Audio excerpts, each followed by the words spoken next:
이번에는 ICT 트렌드를 소개해드리는 ICT 포커스 시간입니다. 네, IT 칼럼니스트 이효은 씨와 함께합니다. 안녕하세요. 안녕하세요. 네, 오늘은 어떤 이야기를 나눠볼까요? 예, 요즘 그 드라마 한 편 덕분에 80년대 복고 열풍이 불고 있다라고 합니다. 80년대 패션 또는 80년대 음식 등 갑작스럽게 이젠 잘 기억도 나지 않는 1980년대에 대한 이야기가 굉장히 많아졌는데요. 네. 이 드라마를 가만히 보시다 보면 모든 것이 다 있는데 딱 하나 없는 것이 있다는 것을 알게 되실 겁니다. 바로 디지털 기기들인데요. 스마트폰은 물론 이제 삐삐나 컴퓨터 한 대 없는 있는 것이라고는 전자오락실이 전부인 아주 아날로그적인 세상으로 1988년이 그려지고 있습니다. 그런데 사실 우리가 누리고 있는 바로 지금 이 시대가 이 1988년부터 시작되었다 해도 과언이 아니거든요. 그래서 오늘은 이 1988년 즈음한 한국의 디지털 문화에 대해서 한번 소개를 해볼까 합니다.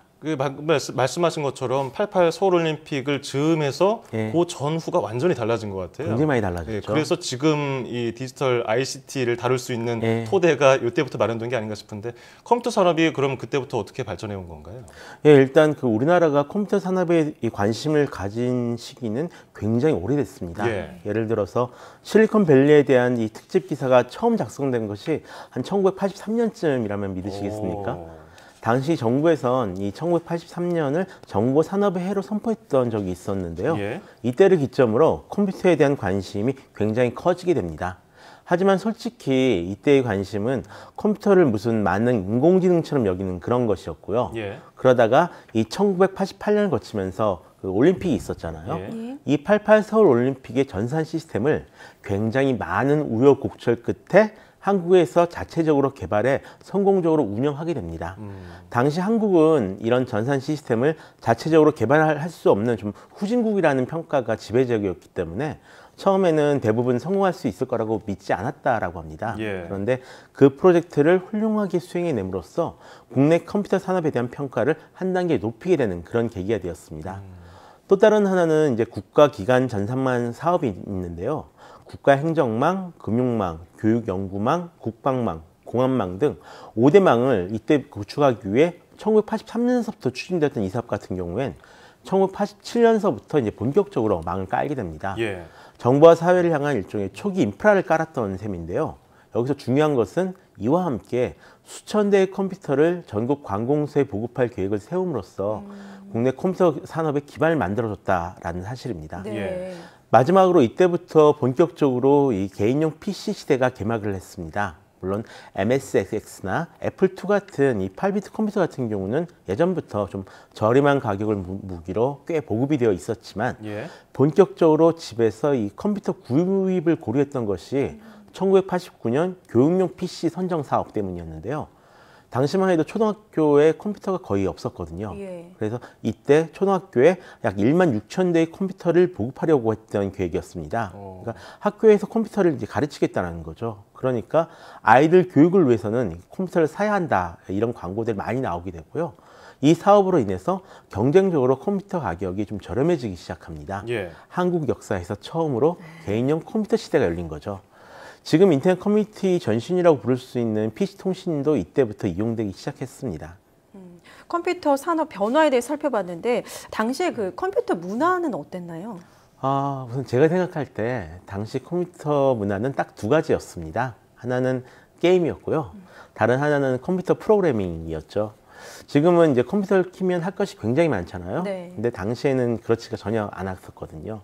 그러니까 컴퓨터를 키면 바로 프로그래밍 언어인 베이직이 뜬다던가 아니면 그냥 커서가 깜빡깜빡거리면서 명령어 입력을 기다리고 있는 것이 전부였습니다. 네. 대신 컴퓨터 잡지를 사면 그 안에 컴퓨터 프로그램 소스가 다 적혀 있었거든요. 예. 한 20, 30페이지 넘게 다 적혀 있었어요. 그래서 만약 필요한 프로그램이 있으면 잡지를 사서 직접 일일이 다 손으로 쳐서 입력을 했습니다. 예. 처음엔 다들 그렇게 해서 이제 프로그램을 사용을 했었고요. 게다가 지금 생각하면 이 컴퓨터들 사양도 좀 끔찍하게 낮았었는데요. 예전에 유행했던 다마고치 게임기 아시죠? 네네. 그것 정도의 성능을 가지고 있었습니다, 컴퓨터가. 그런데 이런 것들을 아무래도 딱 봐도 나 힘들겠다라고 느껴지잖아요. 예. 그래서 대부분 이 프로그램을 하기보다는 게임을 많이 했습니다. 사실 초중고생의 컴퓨터 문화는 거의 다 게임이었다라고 보셔도 될 것 같은데요. 굳이 컴퓨터가 아니어도 당시에는 이 가정용 게임기가 처음 네. 보급되는 시절이었기 때문에 그런 게임기를 사서 집에서 오락하던 친구들도 굉장히 많았습니다. 예. 또 그 친구들 가운데 상당수가 지금 현업 게임 개발자로 활동하면서 초기 이 벤처기업 붐을 이끌었던 사람들이 되었다는 것도 굉장히 재밌는 사실이죠. 또 PC통신이 처음 보급되기 시작했던 것도 바로 이 무렵이었습니다. 이때는 사설 BBS, 그러니까 개인이 만든 사이버 게시판을 많이 이용을 했었는데요. 초기에는 지금처럼 여러 명이 동시에 접속할 수 있는 시스템이 아니었기 때문에 전화 접속 시스템이라고 보통 부르는데요. 전화번호 하나에 한 명만 접속할 수 있었습니다. 물론 이런 시대가 금방 지나가긴 했지만 지금 생각하면 좀 그게 말이 됐나 싶을 정도로 황당한 그런 정도죠. 예. 또 이게 이때 가만히 생각해 보면 이때까지 아직 컴퓨터 문화 자체가 좀 소수의 문화였던 것이 사실입니다. 그럴 수밖에 없는 것이 당시 대학 등록금이 100만 원이 안 되던 공립대학교 같은 경우는 한 60만 정도 되던 그런 시절이었거든요. 그런데 컴퓨터 가격은 싼 것이어도 50만 원에서 한 150만 정도 했으니까요. 89년 기준으로 봤을 때 금융권 초봉이 한 60만 원 정도였고 그 과장님들 그 월급이 한 105만 원 정도 했었습니다. 그러니까 컴퓨터는 굉장히 비싼 그러게요. 그런 사치품이었죠. 그러다 보니까 쓰는 사람도 별로 많지는 않았던 것 네, 같습니다. 맞아요. 언뜻 기억나는 게 부잣집 친구 집에서만 컴퓨터를 잠깐 볼 수 있었던 것 같아요. 저는 그런 부자 친구도 없어가지고 90년대 후반부터 봤던 것 같은데요. 네.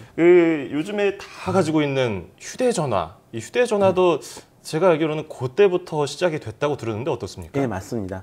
1988년에 휴대전화 서비스가 시작되면서 그 국내 출시된 모토로라 다이나믹 9800이 한국 최초의 휴대전화입니다. 예. 무게는 700g 정도로 지금 한 9인치 태블릿 PC나 초경량 노트북이랑 굉장히 비슷한 그런 무게고요. 벽돌. 가격은 당시 돈으로 240만 원이었습니다. 지금 봐도 비싸네요. 어마어마 비싸죠. 예. 또 사용하려면 무선국 허가를 받아야만 했던 정말 큰 사치품이었는데요. 예. 1년 뒤 삼성전자에서도 이 최초의 국산 휴대전화 SH100을 시판하기 시작합니다. 이 제품이 원래는 88 올림픽 당시 서울을 방문한 귀빈들에게 예. 우리도 휴대폰을 만들 능력이 있다라고 이제 자랑하기 위해 만들어진 그런 휴대전화였다라고 합니다. 근데 재미있는 것은 이 휴대전화가 리버스 엔지니어링이라고 있거든요. 예. 이게 다른 제품 뜯어서 분석하면서 비슷한 용도의 제품을 만드는 그런 기법인데요. 이 모토로라 스마트폰을 리버스 엔지니어링에서 만들어진 그런 제품이라는 사실입니다. 예. 초기 한국 전자제품 산업의 상당수가 이 리버스 엔지니어링을 통해서 성장했는데요. 지금 생각하면 좀 눈물 나는 개발 이야기들이죠. 그렇군요. 발전이나 개발이 잘 되는 것도 좋지만 이전의 향수를 느끼고자 하는 분들도 참 많은데요.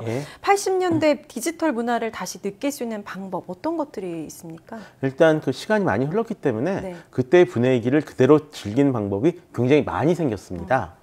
일단 버추어 애플이라는 홈페이지가 있는데요. 네. 이 홈페이지에서는 옛날 애플2 컴퓨터에서 즐겼던 여러 가지 게임들을 인터넷 브라우저에서 바로 실행시켜 볼 수 있도록 제공하고 있습니다. 예. 당시 출시되었던 게임 대부분을 이제 제공하고 있다고 하는데요.